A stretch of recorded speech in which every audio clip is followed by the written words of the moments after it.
There is new evidence this morning that drones are a growing threat to other aircraft, including planes. Government regulators are worried about a dramatic increase in the number of unmanned aircraft that are flying near planes and helicopters. Jeff Pegues is in Washington with a story that you'll see only on CBS This Morning. Jeff, good morning. Good morning. This is a real safety concern for the FAA, and it's in part why the pressure is on regulators to finalize drone rules. So far this year, drone and model aircraft incidents reported by pilots have spiked. Every day, the FAA says there are an average of 2 reported incidents involving unmanned aircraft or drones and manned aircraft. That's more than 2 times the monthly average claimed in 2014.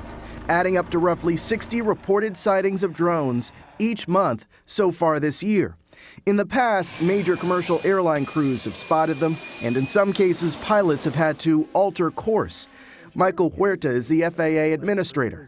We believe that there's a significant number of people that are out there that simply don't know what the rules are. At the same time, we have enforcement tools that are available to us, and we do take reports of reckless activity very, very seriously. We saw a drone aircraft. What altitude did you see that aircraft? About 1,500.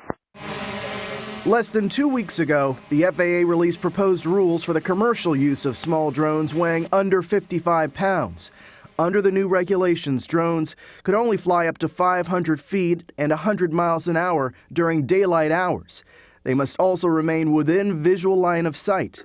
Operators would have to be at least 17 years old with an unmanned aircraft operator certificate. Under the current rules, hobbyists can fly drones up to 400 feet. But according to the FAA, there have been some recent reports of drones reaching 9,000 feet in the air, flying in the same airspace as commercial jets.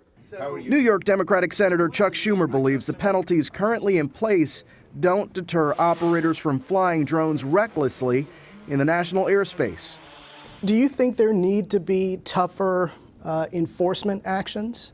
I think there has to be tough enforcement actions, absolutely, because safety has to come first. Well, what about the drone? God forbid there's a day where a drone collides with a major airliner and there are fatalities.